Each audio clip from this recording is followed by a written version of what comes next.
सहारा प्रणाम। सहारा समय में आपका स्वागत है। मैं हूं अनुज शर्मा। बुलेटिन की शुरुआत करेंगे आज की ताज़ा तरीन खबरों के साथ। भारत सरकार द्वारा एचएमटी की 45.33 एकड़ जमीन उत्तराखंड सरकार को हस्तांतरित कर दी गई है। इस संबंध में भारी उद्योग मंत्रालय भारत सरकार द्वारा आदेश जारी कर दिया गया है। इसके अनुसार रानीबाग और हल्द्वानी स्थित एचएमटी की 45.33 एकड़ भूमि उत्तराखंड सरकार को 72 करोड़ 2,10,000 रुपए के रिवाइज प्राइस पर हस्तांतरित की गई है। मुख्यमंत्री पुष्कर सिंह धामी ने एचएमटी की भूमि उत्तराखंड सरकार को हस्तांतरित करने के लिए प्रधानमंत्री मोदी और केंद्रीय भारी उद्योग मंत्री महेंद्र नाथ पांडे का आभार व्यक्त किया है। उन्होंने कहा है कि यह डबल इंजन की सरकार की एक महत्वपूर्ण उपलब्धि है। उत्तराखंड की बहुप्रतीक्षित मांग को पूरा किया गया है और यह मामला काफी लंबे समय से लंबित था और अब प्रदेश सरकार को भूमि हस्तांतरित हो गई है। इसका उपयोग प्रदेश के हित में और प्रदेश के विकास के लिए किया जाएगा। ताज़ा अपडेट के लिए राजधानी देहरादून से जुड़ चुकी हैं सहारा समय उत्तराखंड की एसोसिएट एडिटर ज्योत्सना। ज्योत्सना, ये जिस भूमि को बहुप्रशिक्षित कहा जा रहा है, बहुप्रशिक्षित शब्द का इस्तेमाल विशेष तौर पर इस भूमि के लिए क्यों किया जा रहा है? देखिए अनुज, आप की भी जानकारी में होगा कि उत्तराखंड के हल्द्वानी के नजदीक रानी बाग मशहूर था एचएमटी घड़ियों के लिए। यानी कि आपके हमारे कलाइयों में एक दशक पहले जो घड़ियां पहनी जाती थी वो रानी बाग के एचएमटी परिसर में ही बनती थी। और ये पूर्व मुख्यमंत्री स्वर्गीय नारायण दत्त तिवारी का एक तोहफा था उत्तराखंड के लिए, बहुत बड़ा तोहफा था।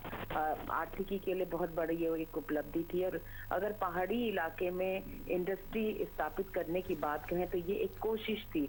यानी कि नैनीताल की तलहटी रानीबाग में एचएमटी घड़ी की ये यहाँ पर एक संस्थान लगाया गया था। और जो वहाँ का वातावरण था वो घड़ी उद्योग के लिए बहुत उपयुक्त माना गया था। सालों साल यहाँ काम होता रहा, लेकिन पिछले एक दशक से कुछ न कुछ परेशानी होती रही। काम थोड़ा कम हुआ, फिर धीरे धीरे चीजें कम होती गई और ये बहुत बड़ा परिसर, बहुत ही खूबसूरत इलाका गौला नदी के किनारे धीरे धीरे खंडर में तब्दील होने लगा। यानी कि जो आवास थे वहां जब लोगों ने रहना छोड़ दिया, जो कर्मी थे उन्होंने भी काफी लंबे समय तक इंतजार किया, आंदोलन भी किया। सरकारों ने, पूर्ववर्ती सरकारों ने कोशिश की कि एक बार फिर से रिवाइव हो जाए एचएमटी फैक्ट्री, लेकिन ऐसा नहीं हो पाया। फाइनली राज्य सरकार ने केंद्र सरकार से मांग की कि जो ये 45.3 एकड़ जो भूमि है जो केंद्र सरकार के पास है उसे वो राज्य सरकार को लौटा दे, ताकि राज्य सरकार वहां पर कुछ काम कर सके। क्योंकि बहुत बड़ा परिसर था, कुछ चीजें वहां पर बनी भी हैं। खास तौर पर अगर मैं बिजली पानी की बात करूं तो पूरी सुचारू ढंग से वहां पर उसकी सप्लाई है। तो बहुत सारी चीजें थी। और सबसे बड़ी बात है कि जैसे मैंने कहा कि इस तरीके की इंडस्ट्री के लिए बहुत ही उपयुक्त जगह वो है, उसका एटमॉस्फेयर बहुत अच्छा माना जाता है। तो अब केंद्र सरकार ने राज्य सरकार की मांग को मान लिया है और इस भूमि को लगभग आप सोचिए कि 72 करोड़ 2,10,000 के जो रिजर्व प्राइस है उस पर हस्तांतरित कर दिया गया है। यानी कि राज्य सरकार इसका भुगतान करेगी और ये पूरी की पूरी जमीन एक किस्म से कह सकते हैं आपकी सरकारी रेट पर, मिनिमम रेट पर राज्य सरकार को मिल गई है। और ये अपने आप में उपलब्धि है, क्योंकि 45 जो जमीन है एकड़ वो काफी ज्यादा होती है, उसमें कई चीजें स्थापित हो सकती हैं। तो इसीलिए बहुप्रतीक्षित शब्द का इसमें प्रयोग किया गया है कि पहले कोशिश थी कि फैक्ट्री रिवाइज हो जाए, वहां पर काम फिर से शुरू हो जाए, लेकिन जब वो नहीं हो पाया तब राज्य सरकार की ये कोशिश थी कि भूमि हमें मिल जाए। तो आखिरकार ये बड़ा फैसला केंद्र सरकार ने लिया है और इससे राज्य सरकार काफी खुश है। हालांकि उन लोगों के चेहरे पर मायूसी होगी जो ये सोचते थे कि हो सकता है कि एक बार फिर से एचएमटी की घड़ियां यहाँ बने और फिर से उसी तरीके का कामकाज हो। अनुज, एचएमटी की ये पूरी जो कंपनी है, पूरी जो यहाँ पर फैक्ट्री थी, जो उनका प्रोडक्शन था, इसके बंद होने के बाद जो लोग बेरोजगार हुए, जाहिर तौर पर वो आज भी प्रतीक्षा कर रहे होंगे कि अब इस भूमि पर किसी ऐसी इंडस्ट्री को पुनर्स्थापित किया जाए ताकि एक बार फिर से यहाँ पर रोजगार के साधन मुहैया हो पाएं।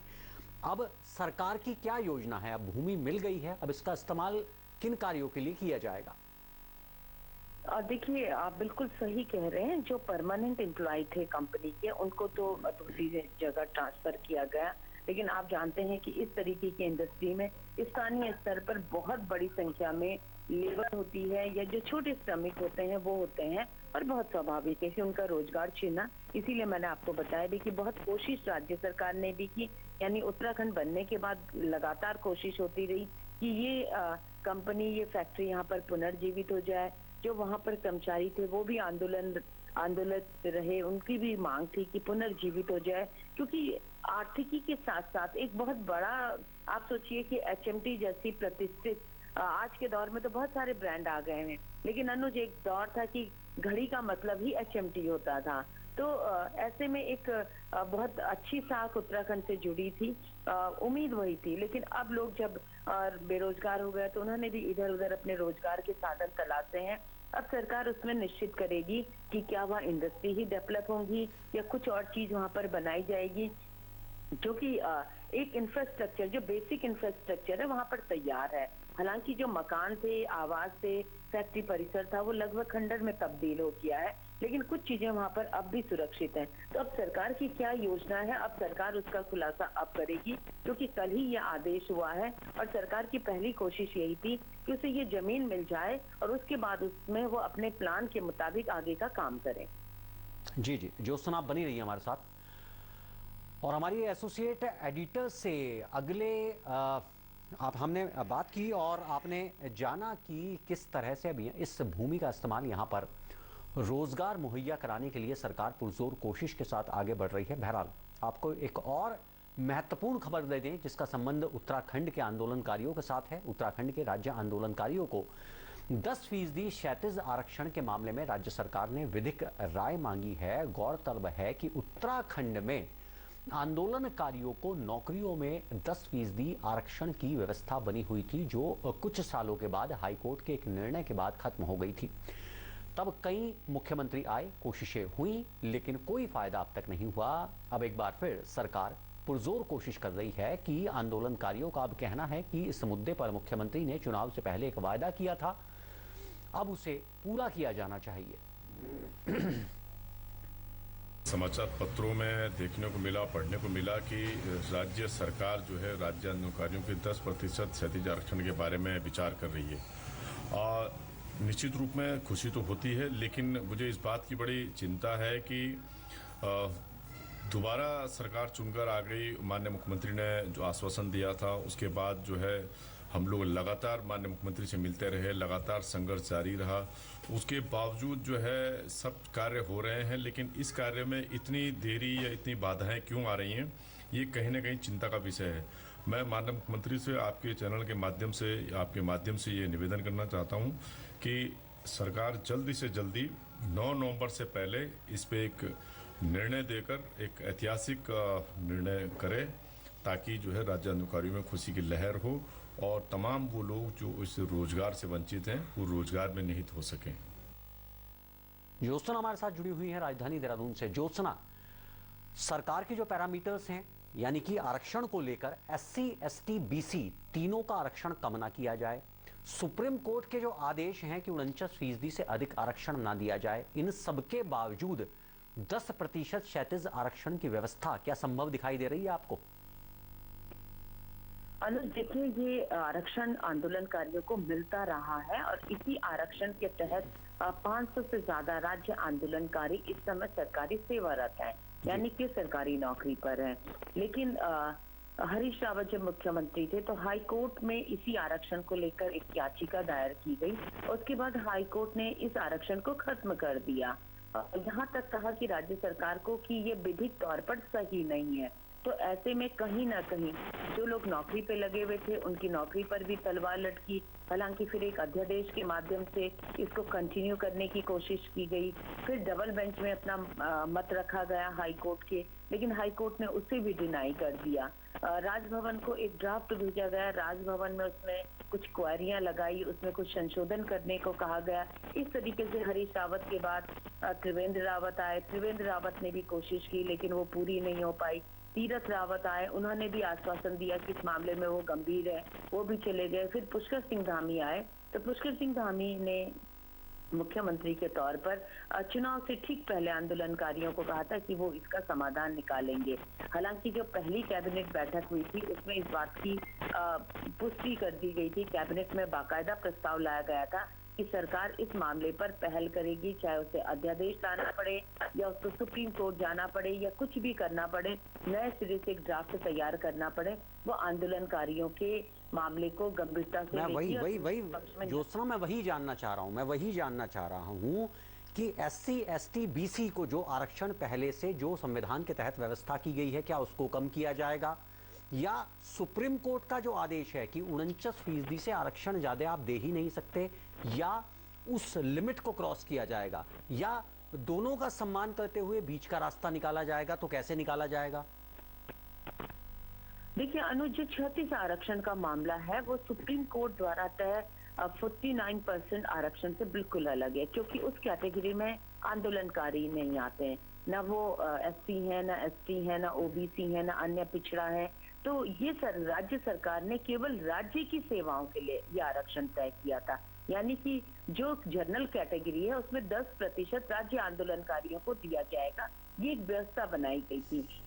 हालांकि इस व्यवस्था को सभी ने एक्सेप्ट किया था, कहीं कोई चैलेंज नहीं हुआ। 15 सालों तक ये व्यवस्था सुचारू ढंग से चलती रही। जब जो आंदोलनकारी जहां नौकरी पे लगा, आंदोलनकारी कोटे से प्राप्त अपने दस्तावेज के आधार पर उसको वहां पर नौकरी मिली, उसकी योग्यता के आधार पर उसने टेस्ट क्वालिफाई किया, उसके बाद उसने 10% आरक्षण का फायदा उठाया।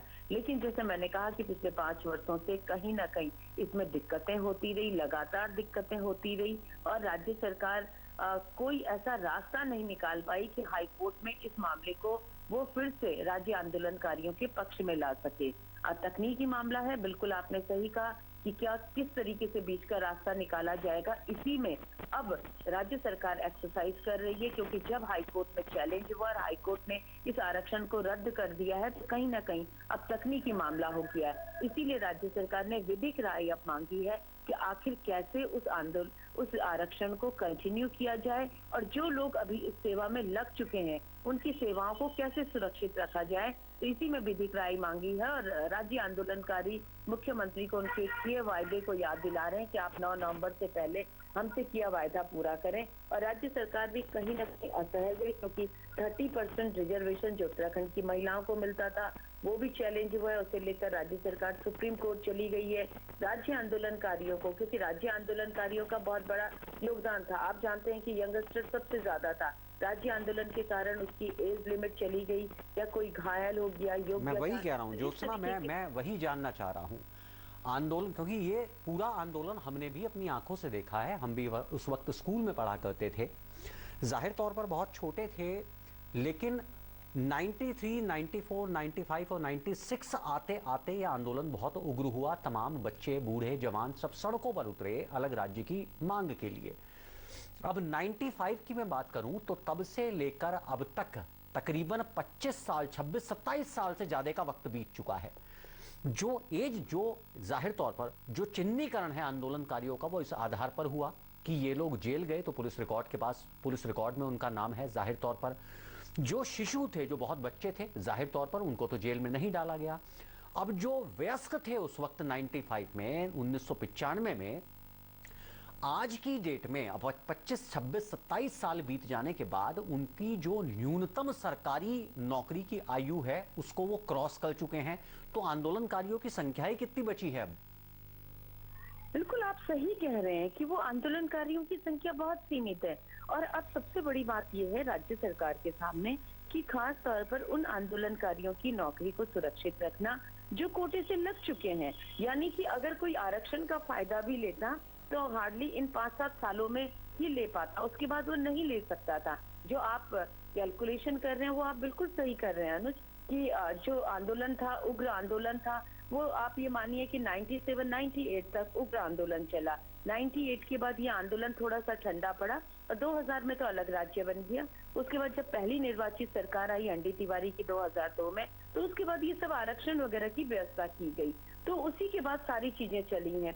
अब जो एज लिमिट है उस लिहाज से बहुत कम लोग हैं कि जो 95 के बाद के लोग हैं, क्योंकि जो 95 तक के लोग थे वो ऑलमोस्ट या तो उनको पेंशन मिल रही है या वो नौकरी में लग चुके हैं। लेकिन 95 के बाद जो 2000 तक कुछ लोग थे जो कहीं अप्लाई कर सकते थे, और बिल्कुल आपका आकलन सही है कि वो कह सकते हैं कि अंगुलियों में गिने जा सकते हैं लोग, उनकी संख्या सीमित है। लेकिन बात यहाँ पर अधिकार की हो रही है, सम्मान की हो रही है कि राज्य सरकार ने एक सम्मान राज्य आंदोलनकारियों को दिया था और यही सब कैलकुलेट करने के बाद ये 10% क्षैतिज आरक्षण दिया था कि संख्या बहुत सीमित है। राज्य आंदोलनकारियों का सम्मान भी होगा, खास तौर पर उन पढ़े लिखे शिक्षित युवाओं का सम्मान होगा जो राज्य आंदोलन में कूद पड़े थे और जिन्होंने प्रतियोगी परीक्षाओं में भाग नहीं लिया, ओवर एज हो गए या कोई घायल हो गया, किसी तरीके से विकलांग हो गया, तो उन लोगों को किसी न किसी तौर पर कंसीडर किया जाए। वो परीक्षाओं में तो बैठेंगे लेकिन इस क्षैतिज आरक्षण का फायदा उन लोगों को मिल सके। तो अब राज्य सरकार यही सोचकर विधिक राय ले रही है कि सबसे पहले जो नौकरी पे लगे हैं उनकी नौकरी को सुरक्षित रखा जाए। दूसरा कि जो लोग अगर कहीं अप्लाई किए हुए हैं और अभी इस श्रेणी में आते हैं कि वो आरक्षण का फायदा ले सकते हैं, तो उन लोगों को किसी तरीके से इस आरक्षण का फायदा दिया जाए। जी जी जी जी, जाहिर तौर पर हम भी चाहते हैं कि ऐसे लोग जिन्होंने अलग राज्य की मांग के लिए सड़कों पर उतरकर पुलिस की लाठियां खाई, डंडे खाए, ओस और धूप के सदमे सहे हैं, उनको उनका हक, उनका अधिकार मिलना ही चाहिए। बहरहाल ज्योत्सना बनी रही है हमारे साथ, आगे बढ़ेंगे, रुक करेंगे एक और अहम खबर का। कांग्रेस के नवनिर्वाचित अध्यक्ष मल्लिकार्जुन खड़गे ने अपनी टीम में हरीश रावत को जगह दी है। इस बात से उत्तराखंड कांग्रेस के नेताओं में खुशी की लहर है। उत्तराखंड कांग्रेस के अध्यक्ष करण माहरा ने हरीश रावत को बधाई देते हुए कहा है कि हरीश रावत का पार्टी में 50 साल से ज्यादा का अनुभव रहा है और वो पार्टी के दमदार नेता भी हैं।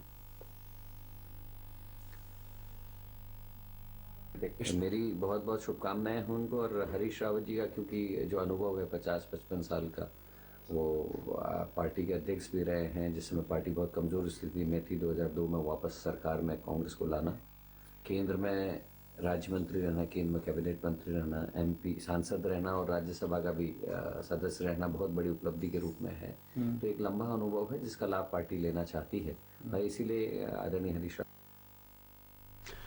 और एक बार फिर से रुक करेंगे अपनी संवाददाता ज्योत्सना का, जो कि राजधानी देहरादून में मौजूद है। ज्योत्सना, जाहिर तौर पर केंद्रीय जो टीम बनी है कांग्रेस की, उसमें हरीश रावत का जगह मिलना, हरीश रावत का पहले चुनाव में 2 जगह से चुनाव लड़ना, हार जाना, मुख्यमंत्री रहते हुए 2 जगह से चुनाव हार जाना, उसके बाद फिर 5 साल बाद चुनाव होना, फिर हरीश रावत का हार जाना।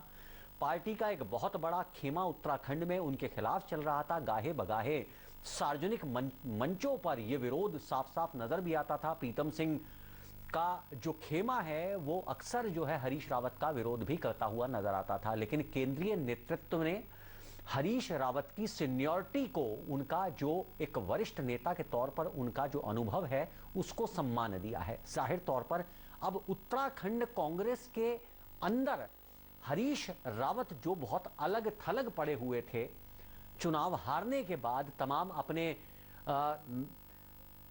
विचारों के बाद तमाम जो पार्टी के जो यंग लीडर थे वो उनका लगातार विरोध कर रहे थे। अब केंद्रीय टीम में जगह मिलने के बाद उनके कद पर उत्तराखंड में कितना असर होता हुआ आप देख रही हैं? है कि हरीश रावत लगातार चुनाव हार रहे थे, लेकिन हरीश रावत की जो क्वालिटी है वो है उनकी विल पावर। वो जिस जज्बे के साथ फिर से खड़े होते हैं वो हमने बहुत कम राजनेताओं में वो जज्बा देखा है। हमने देखा है कि अच्छे अच्छे कद्दावर नेता जब चुनाव हार जाते हैं तो कहीं ना कहीं वो पस्त हो जाते हैं, लेकिन हरीश रावत एक ऐसे नेता हैं जो चुनाव दर चुनाव हारे हैं, बावजूद उसके फिर वो बहुत मजबूती के साथ खड़े हुए हैं और जनता के बीच गए हैं। यानी कि उन्होंने दूसरे ढंग से राजनीति नहीं की, बल्कि जनता के बीच आकर की है। आप देखते रहे होंगे कि सोशल मीडिया के माध्यम से बड़े एक्टिव रहे और अब नई टीम में जब हरीश रावत को जगह मिली है तो यकीन मानिए हरीश रावत को संजीवनी भी मिल गई है राजनीतिक तौर पर, क्योंकि कहीं ना कहीं हरीश रावत को लग रहा था कि वो हाशिए पे चले गए हैं, खुद महसूस कर रहे थे। और उनके सोशल मीडिया में दिए गए बयानों को उनकी पार्टी के लोग भी और विपक्ष यानी कि बीजेपी भी लगातार इस बात को कह रहा था कि ये कहीं ना कहीं उनका फ्रस्ट्रेशन है। लेकिन जो लिस्ट आई है 47 लोगों की, अनुज, उसमें 11वें नंबर पर हरीश रावत का नाम है। यानी कि उनकी सीनियरिटी को ध्यान में रखा गया है, पार्टी के प्रति उनके समर्पण को ध्यान में रखा गया है, गांधी परिवार के प्रति उनकी नजदीकी को ध्यान में रखा गया है। और यही वजह है कि उत्तराखंड से वो इकलौते नेता हैं जो उस स्क्रीनिंग कमेटी यानी कि जो नई कमेटी बनी है उसका वो पार्ट बने हैं।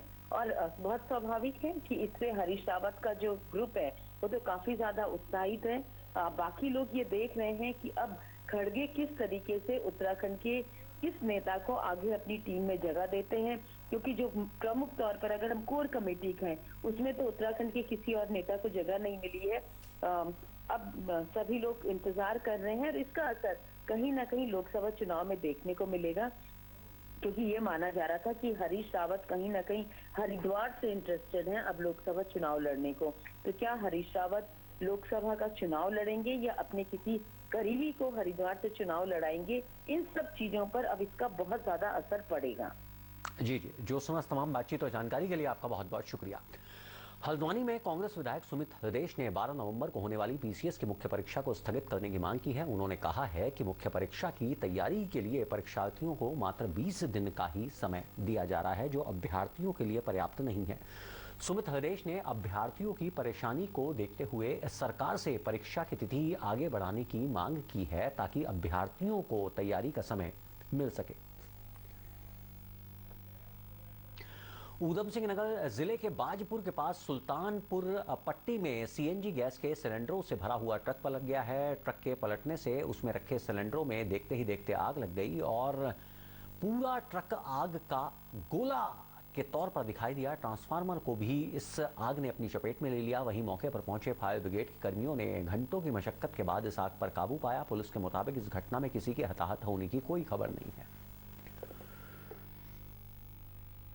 उत्तराखंड के नैनीताल में लगने वाला कूड़ा निरस्तारण प्लांट को लोगों के विरोध के चलते नहीं लगा पाया जा सका है। लोगों के विरोध के चलते कूड़ा निस्तारण मशीन को वापस भिजवा दिया गया है। आपको बता दें कि कूड़ा निस्तारण करने के लिए 1,75,00,000 रुपए की मशीन लाई जा रही थी और पुराने गैस गोदाम के बगल में 175 हेक्टेयर भूमि में लगने वाले इस मशीन का पहला पार्ट गुरुवार को नारायण नगर पहुंचा था, तो खुर्दपाल, सांडिया ताल, चार खेत और नारायण नगर के ग्रामीणों ने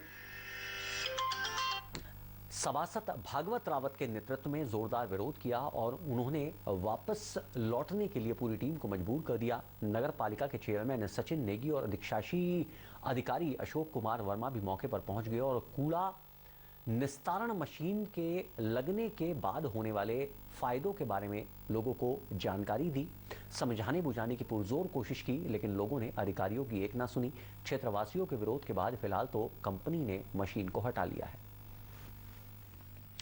गुरुवार को भैया दूज के अवसर पर केदारनाथ धाम के कपाट विधि विधान के साथ सुबह 8:30 पर बंद कर दिए गए। सेना के बैंड की भक्तिमय धुनों के साथ बाबा केदारेश्वर की पंचमुखी विग्रह डोली शीतकाल प्रवास ऊखीमठ के ओंकारेश्वर मंदिर के लिए रवाना हो गई है।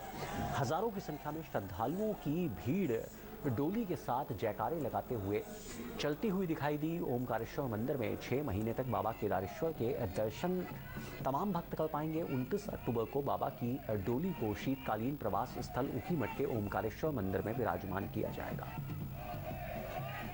हमारे केदारनाथ धाम में 15 लाख यात्रियों ने दर्शन किए और यात्रा के अंत में देश के प्रधानमंत्री माननीय नरेंद्र मोदी जी का आगमन हुआ और उन्होंने एक बड़ी सौगात हमारे लिए दी है कि जो रोपवे का उन्होंने कायारंभ और शिलान्यास किया है यहाँ पर आके गौरीकुंड से केदारनाथ तक का ये अद्भुत और इसका बिल्कुल पूरे देश के अंदर इतना अच्छा संदेश गया कि पूरे देश में हर्ष और उल्लास के साथ उनके इसका तारीफ करते हैं। आज डोली जो है रात्रि विश्राम रामपुर में करेगी और वहाँ पर हर जगह पे इनके स्वागत के लिए भव्य तैयारियाँ कर दी गई हैं। मांगे गिरिराज राज कनया जाया भवानी नंदी स्कंद गणादिनाथ सहितम श्री केदारनाथ प्रभो केदारालय संस्थितो हि सतत कुर्यात् सदा मंगला। भाई दूज के मौके पर यमुनोत्री धाम के पारंपरिक तरीके से कपाट विधि विधान के साथ बंद किए गए हैं। दोपहर 12:09 पर कपाट बंद किए गए। कपाट बंद होने के बाद मां यमुना की डोली को खरसाली के लिए लाया गया, जहां पर अब श्रद्धालु शीतकाल के 6 महीनों में मां यमुना के दर्शन पूजन कर सकेंगे। कपाट बंद होने के समय सैकड़ों की तादाद में श्रद्धालु यमुनोत्री धाम पहुंचे। उन्होंने मां गंगा और यमुना के दर्शन किए, पूजा पाठ किए। कपाट बंद होने से पहले मां गंगा के शीतकालीन प्रवास स्थल खरसाली से समेश्वर देवता की डोली मां यमुना को लेने के लिए यमुनोत्री धाम पहुंचती है, जो एक परंपरा है। यमुनोत्री धाम से मां यमुना की डोली खरसाली खुशीमठ पहुंच चुकी है, जहां पर बड़ा उत्सव का माहौल है। बड़ा उत्साह यहाँ के लोगों में है।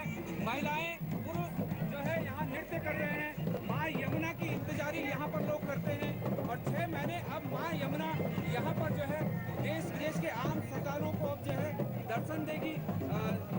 जो शीतकालीन मंदिर है मां यमुना का, वहाँ पर जो है मां यमुना जो है देश विदेश के आम श्रद्धालु अगर चाहें आ करके दर्शन कर सकते हैं।